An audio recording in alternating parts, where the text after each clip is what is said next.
प्रारंभिक जीवन तो बहुत अच्छा नहीं था शुरू से ही। एक जब जीवन का एक ये था कि जब कभी बचपन में पढ़ाई किया करते थे तो पढ़ते समय ये देखा करते थे कि यार अगले के पास गाड़ी है, हमारे पास होगी कि नहीं, बाइक है, अगले के पास साइकिल है, क्या हम उससे कभी चल पाएंगे या नहीं चल पाएंगे। तो बहुत सारी तकलीफें होती थी, लेकिन उस तकलीफों को दूर करके मेहनत करना, ये लगता था कि मेहनत करने से सफल होंगे या नहीं होंगे। और यही नहीं, इवन बहुत सारी मुसीबतें आई, लेकिन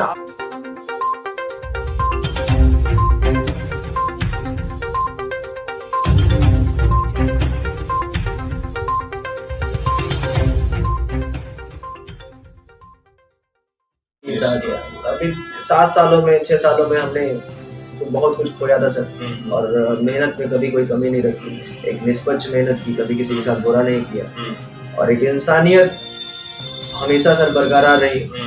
हाँ, दिल भाई ऐसा है कि बिजनेसमैन नहीं बन पाया, आज भी वही प्रॉब्लम है कि अच्छा बिजनेसमैन नहीं हूँ, क्योंकि मैं अपने बच्चों के साथ वो गलत नहीं कर सकता सर जो मैंने कभी गरीबी में झेला है। एक माँ बाप किस परिस्थिति में बच्चे को पैसा देते हैं सर, वो मैं एहसास कर सकता हूँ। ये टॉपिक अभी हम लोग बाद में डिस्कस करेंगे।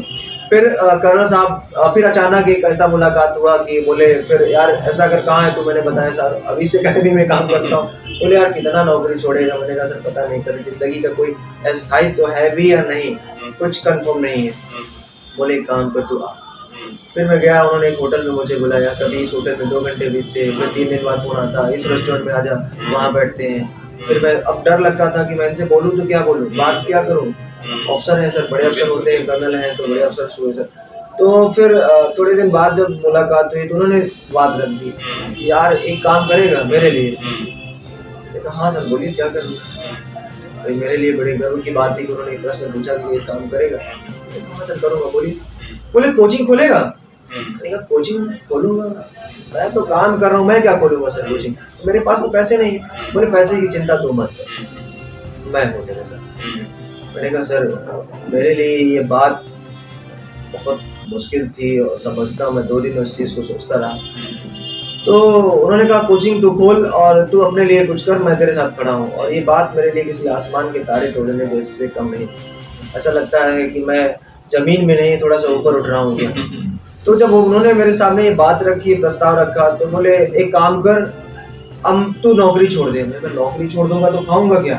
मेरे साथ ये बड़ा चैलेंज आ गया, नौकरी छोड़ दूंगा तो खाऊंगा क्या?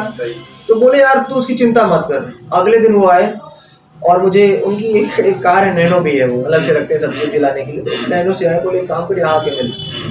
ठीक है सर आता हूँ। उन्होंने मुझे नैनो में बैठाया और मेरे हाथ में 2 लाख रुपए। जिस व्यक्ति के हाथ में कभी किसी ने 10 रुपए न रखा हो, हम एक भिखारी को कोई सर रास्ते में भीख मांगता है, उसको 2 रुपए देने में सोचते हैं, उसको डांट कर वहां से भगा देते, भाग, क्यों पैसा दे?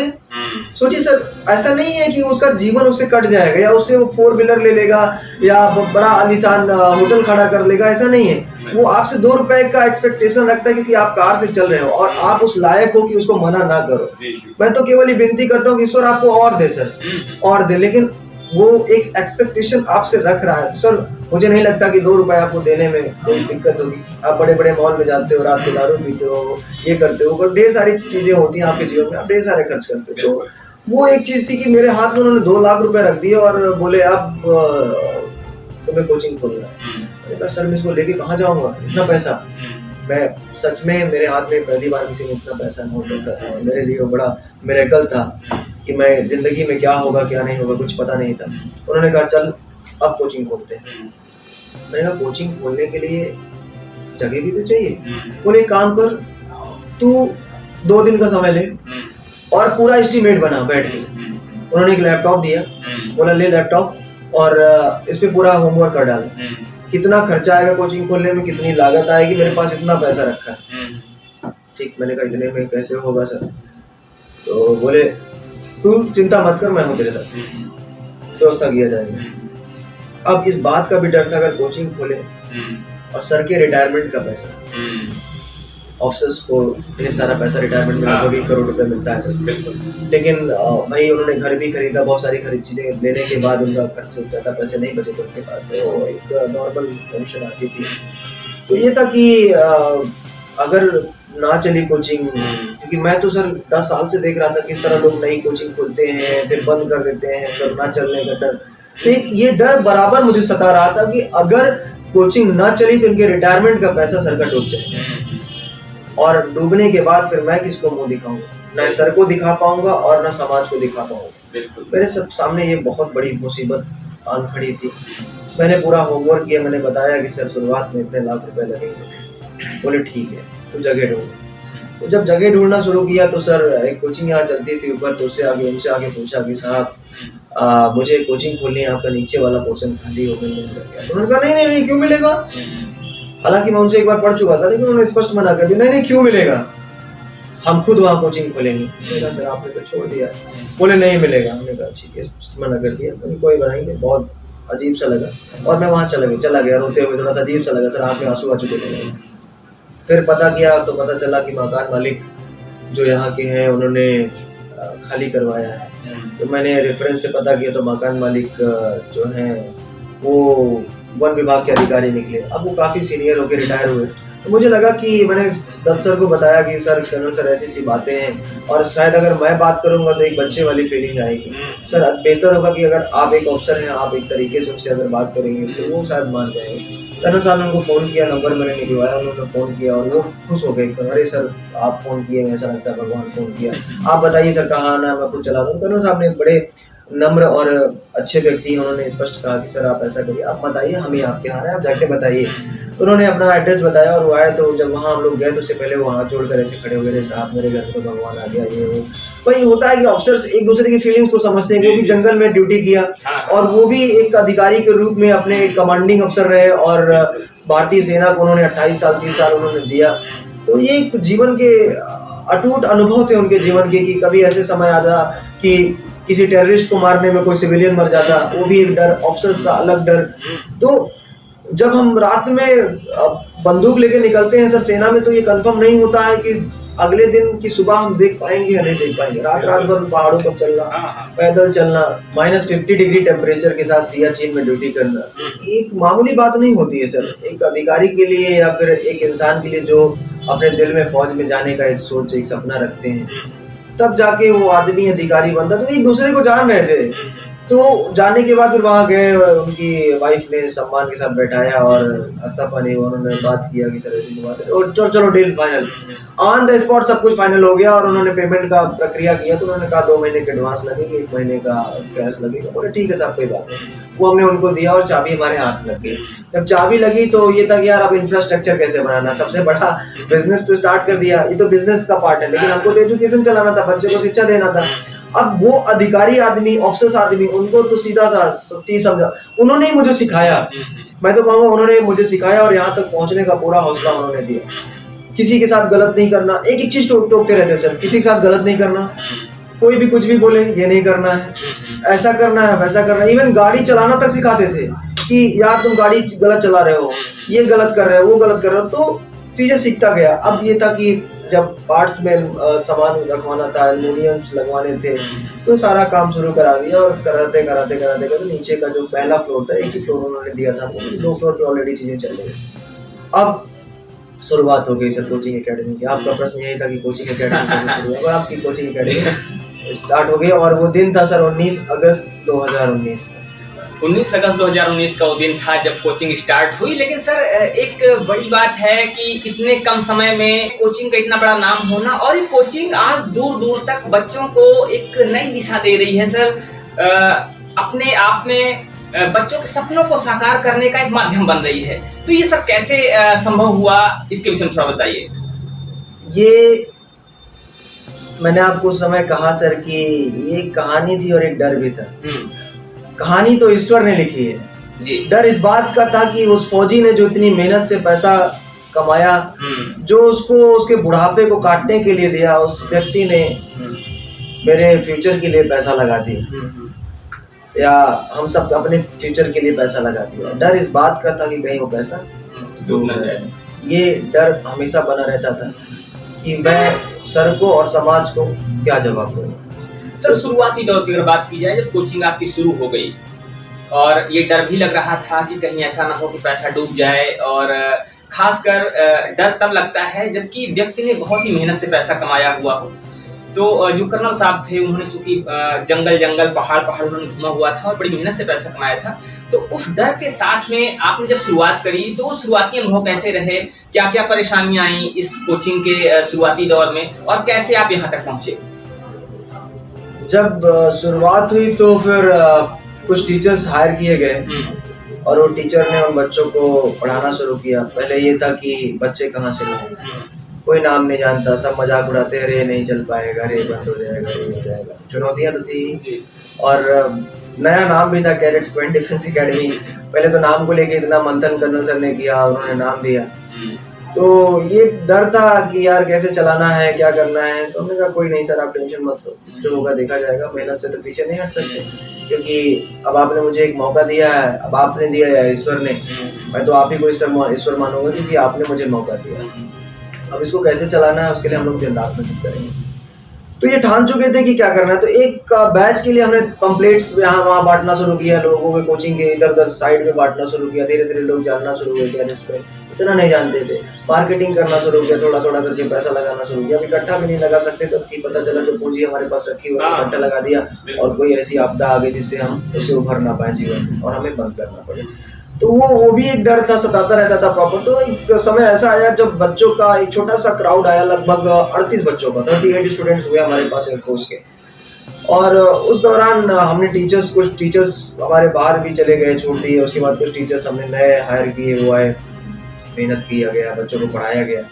बच्चों ने रिटन क्वालिफाई की, सारे बच्चों ने रिटन क्वालिफाई, 38 स्टूडेंट थे, 38 में 38 ने रिटन क्वालिफाई किया भारतीय वायुसेना, इंडियन एयरफोर्स के एक्स और वाई ग्रुप के लिए। और उसके बाद ही फिर अगला उनका एक परीक्षा होता है साहब, जीडी और एसआरटी का, जिसको ग्रुप डिस्कशन और सिचुएशन रिएक्शन टेस्ट बोलते हैं। फेज 2 होता है, एडॉप्टेबिलिटी टेस्ट 1 और एडॉप्टेबिलिटी टेस्ट 2 होता है। तो अब ये बड़ा चैलेंज था कि सर मार्केट में, इलाहाबाद में या फिर पूरे भारत में जो जीडी एसआरटी पढ़ाते हैं बहुत कम लोग हैं। अब जो जीडी एसआरटी के टॉपिक था वो समझना बड़ा मुश्किल था, क्योंकि जो भी बच्चे पढ़ा रहे थे वो कहीं ना कहीं मेरे फ्रेंड सर्किल के थे या फिर कर्नल सर के स्टूडेंट रहे, उनको नहीं पता था। अब कर्नल सर बोले, मैंने सर से बोला, सर आपको पढ़ाना है जीडी एसआरटी, अभी तू मेरे से जीडी एसआरटी पढ़वाएगा? मैंने कहा सर पढ़ा दीजिए सर, अब रिक्वेस्ट कर रहा हूँ, कोई ऑप्शन नहीं। बच्चों ने कहा यार जीडी एसआरटी वाला मैं पढ़ाऊंगा, मैं तो एसएसबी पढ़ाता हूँ, उसमें बहुत सारी चीजें होती, मैं एक अधिकारी हूँ यार, ये तो किसी को बुला के तो पढ़वा दे। मैंने कहा सर ये भी एक अधिकारी ही लेता है, वहाँ पर एक विंग कमांडर बच्चों के सामने बैठता है और पूछता है टेल मी अबाउट योरसेल्फ। तब बच्चा के अंदर कितना कॉन्फिडेंस है वो आप ही कर सकते हैं सर। बच्चे को जब पता चलता है कि एक टॉपिक मिलता है और उस पर बोलना पड़ता है तो बड़ा टफ होता है। जैसे साहब इस बार सपोज एक टॉपिक मिला कि उत्तर प्रदेश का चुनाव कौन जीतेगा, किसी ने कुछ बोला, किसी ने कुछ बोला, तो जिसने जो बोला उससे नेगेटिविटी क्या है, उससे पॉजिटिविटी क्या है, उससे लोगों को लाभ क्या मिलेगा, वो भी सारी चीजों को पक्ष में रखना पड़ता है तरीके से, तब वो सुनता है। और वहाँ 10 बच्चे एक साथ ग्रुप में होते हैं, कोई कुछ बोलता है, कोई कुछ बोलता है, सबको ऑब्जर्व करता रहता है कि हाँ इस बच्चे ने सही बोला है, तो वो चीज आप सिखा सकते हैं। रही बात सिचुएशन रिएक्शन टेस्ट की, तो एक अधिकारी को अच्छे से पता होता है कि हम किस सिचुएशन पर कैसा रिएक्ट करेंगे, ठीक है। तो वो सर ने फिर बोला अच्छा ठीक है 2-4 किताबें लेके, हमें किताब तो है ही नहीं मार्केट में, सिचुएशन रिएक्शन इसका तो कोई किताब ही नहीं बनता है। बोले यार ये भी एक बड़ा चैलेंज दे दिया। हमने कहा हाँ साहब, तो एक ढूंढते ढांढते इधर से लेके आया, तो बोले उससे मतलब नहीं, लेकिन उन्होंने फिर इंटरनेट के माध्यम से और अपने दोस्तों के माध्यम से उन्होंने एक ऐसा निचोड़ निकाला सर जीडी एसआरटी का, कि जब मेरी सर से बात होने लगी तो उन्होंने मुझे समझाया 2 दिन बाद, मैं इतनी आसानी से समझ गया सर उस चीज को। मुझे लगा सर आपने तो पूरा निचोड़ ही निकाल दिया जीडी एसआरटी का, एक एक चीज जैसे कि जीडी क्या होती है, एसआरटी क्या होती है, कैसे वहां पर रिएक्ट करना है, क्या करना है, उन्होंने खत्म आपने तो कर दिया। तो उन्होंने क्या किया कि फिर बच्चों को बताना शुरू कर दिया, पढ़ाना शुरू कर दिया, और पढ़ाते पढ़ाते पता चला कि एक हफ्ते 1 भी रुपया बच्चों से ना लेकर बच्चों को पूरा पढ़ाया गया फ्री ऑफ कास्ट। और सिचुएशन देखिए सर, उस समय की 38 बच्चे थे, जिसमें आउट ऑफ 38 स्टूडेंट में 3 बच्चे ऐसे थे जो रनिंग से छट गए पीएफटी में, अगला फेज पीएफटी होता है, वहाँ से छट गए। बाकी जितने भी कैडेट थे सबके सब फाइनली रिक्रूट हो गए इंडियन एयरफोर्स में। वो हमारे लिए एक बड़ा माहौल था, जिसमें एक बच्चा हमारा ऑल इंडिया टॉप कर दिया, और उस माहौल ने, उस बंदे ने हमको एक नेम दिया, एक फेम दिया। और वो जो हमने फ्री में बच्चों को पढ़ाया, 5,000 10,000 रुपए लेके, फीस में भी काफी डिस्काउंट करके, उसने एक ऐसा माहौल क्रिएट किया ना। उसके बाद जो 70 बच्चों का बैच आया, उसमें 65 स्टूडेंट रिकमेंड हुए, तो जो सिलेक्शन का रेशियो रहा ना सर, वो बहुत तेजी से ग्रो किया। जब तेजी से ग्रो किया तो उन बच्चों ने बच्चों को भेजा, उन बच्चों ने बच्चों को भेजा और फिर कोरोना आ गया। सर मैं इसी टॉपिक पे आने वाला था कि सर 2019 में आपने शुरुआत किया, 38 बच्चों का बैच बना और वो बैच बड़ा अच्छा रहा। आपने 38 बच्चों को क्वालिफाई करवा दिया रिटन टेस्ट में। लेकिन सर 2019 के बाद ही कोरोना की दस्तक हो चुकी थी और 2020 के मार्च तक में यहाँ भी काफ़ी हाहाकार मचना शुरू हो गया था। सर वो सिचुएशन जो आपके साथ रही, वो एक्सपीरियंस जो रहा, वो कैसा रहा?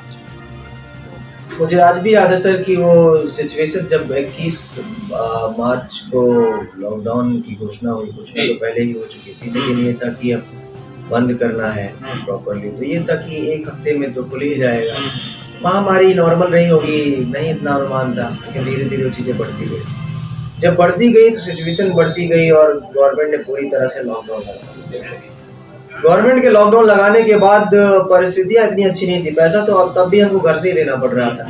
धीरे धीरे अब कोचिंग को बंद करना था। लैंडलॉर्ड से कहा गया, मकान मालिक से, कि सर किराए में, तो उन्होंने किराए में तो छूट नहीं दिया, 20% का डिस्काउंट किया, चलो 20% छोड़ देंगे, लेकिन ये था कि पेमेंट आपको पूरा करना है, कोचिंग खुल जाएगी। तो मैंने कहा चलिए ये तो कम से कम रियायत हमको मिली, तो उन्होंने वो रियायत हमको दी, छोड़ दी। लेकिन उस दौरान मैंने कुछ ही दिन पहले सर ने कहा था यार एक फ्लैट ले ले रहने के लिए, तो मैं लेके रहता था नॉर्मली। तब भी इतना कुछ होने के बावजूद भी 2020 स्टार्ट हो चुका था सर, आपको पता होगा 2020 में पहला लॉकडाउन लगा और उस दौरान मैंने एक फ्लैट ले लिया था 3 BHK, जिसका रेंट था 13,000 रुपये।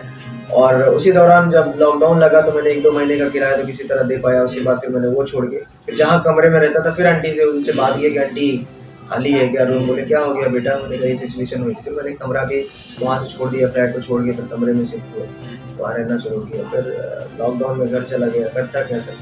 फिर जो टीचर्स थे उन्होंने प्लान बना लिया कि हमको छोड़ देना है, क्योंकि भाई चलेगा ही नहीं तो कैसा होगा।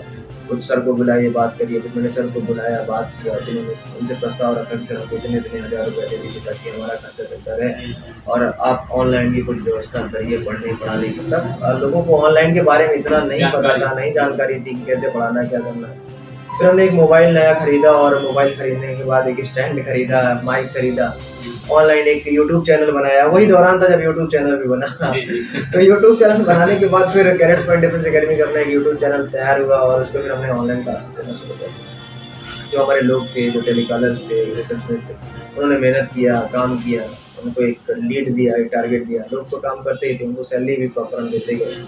तो धीरे धीरे करके थोड़ा थोड़ा पैसा ऑनलाइन से बच्चों का निकलता गया, कोशिश करते गए, करता गया। लेकिन बहुत बुरी स्थिति रही लॉकडाउन की, लगता था कि बंद करना पड़ जाएगा। उसी दौरान हमारे जो ऊपर कोचिंग चलती थी उन्होंने छोड़ दिया तो दोनों फ्लोर ऊपर खाली हो गए थे। ये था कि पता नहीं अब कौन आएगा, क्या करेगा। फिर जैसे कोचिंग खुली हमने सर से कहा कि सर ले लेते हैं क्या? बोले एक फ्लोर अच्छा नहीं है। फिर एक फ्लोर लिया। तब तक फिर उसके बाद हमने कोचिंग बंद जरूर की थी, लेकिन क्लासेस बाद हमने थोड़ा जल्दी स्टार्ट कर दिया। जैसे आदेश आया हमने तुरंत स्टार्ट कर दिया। धीरे धीरे बच्चे बढ़ने लगे और जब बच्चे बढ़ने लगे तो सितंबर माह से अक्टूबर माह के बीच में बच्चों की जो स्ट्रेंथ थी सर वो बढ़ती चली गई। अब बच्चा घर में कितना दिन बैठे, तो बैठे बैठे वो भी बोर हो चुका था और उसने जब एक दूसरे सजेशन मांगा तो सजेशन के बाद ये था कि यार कैरेट्स पॉइंट जाओ। क्यों? क्योंकि पढ़ाते अच्छा है। क्यों? क्योंकि मैनेजमेंट अच्छा है। क्यों? क्योंकि वो डायरेक्टर आपकी सुनने वाला व्यक्ति है। तो मेरा एक ही सपना है, मेरा एक ही मोटिव रहता है कि मैं बच्चे के साथ प्रॉपर बन के उसके साथ प्रॉपर रहूं और उनकी समस्याओं को सुनूं। मैं बहुत कम टाइम दूसरे को देता हूं। अपनी पर्सनल लाइफ तो कुछ है नहीं। सुबह 5 बजे उठता हूं सर, 4:30 बजे उठता हूं और रात में 9 बजे 10 बजे घर पहुंचता हूं। कोई पर्सनल लाइफ नहीं है सर।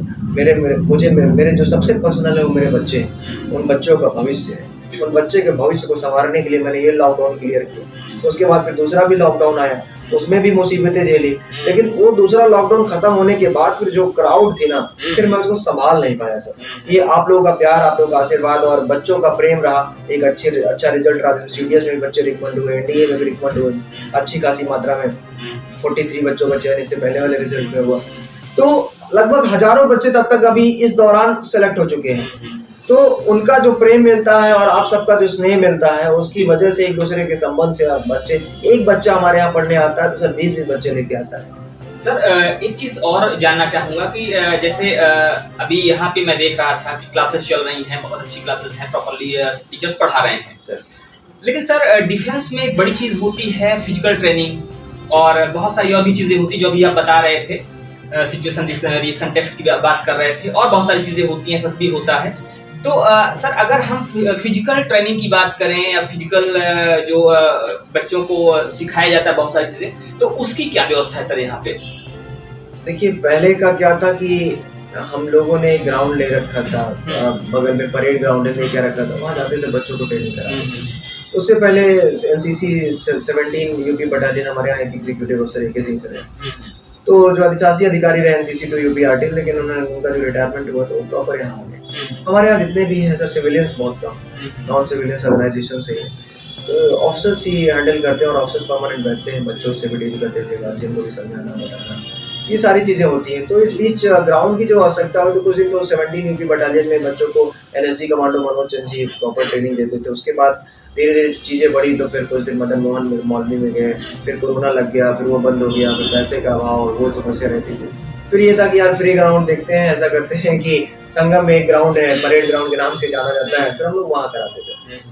जब फिर उसके लिए एक ट्रेनर भी हायर करना, एक सूबेदार भी हायर करना, वो प्रॉपर बच्चों को फिजिकल ट्रेनिंग देना। अब सेना में आपने जैसा पूछा कि बहुत बड़ा रोल होता है सर फिजिकल का, PFT का, फिजिकल फिटनेस टेस्ट का, जिसमें 1600 मीटर की रेस भी बच्चों को कंप्लीट करनी पड़ती है, गड्ढा भी कूदना होता है, बीम भी चूमनी होती है, तो सबका एक क्राइटेरिया है। उसके अलावा बच्चों का नौकनी, फ्लैट फीट, ये चेक करना कि हाथ टेढ़ा नहीं है, पैर तो टेढ़ा नहीं है, ऐसे भगा तो नहीं है, ऐसा तो नहीं कि फ्लैट फीट होगी, आपका पाँव पूरा बराबर रख जाता हो उनकी तरह, हाथी की तरह, तो वो भी इसको भी देखना, उसको भी सही कराना, एक बड़ा चैलेंज होता है सर। और इवन ये नहीं, ये चैलेंज तो नहीं है, चैलेंज सबसे बड़ा ये होता है कि सर वो 12वीं के बाद बच्चा आता है, और जो 12वीं के बाद बच्चा आता है वो अपने हाथ से एक गिलास पानी तक उठा के नहीं पीता, क्योंकि वो मम्मी और दीदी के प्यार में बड़ा होता है और पला होता है उसमें।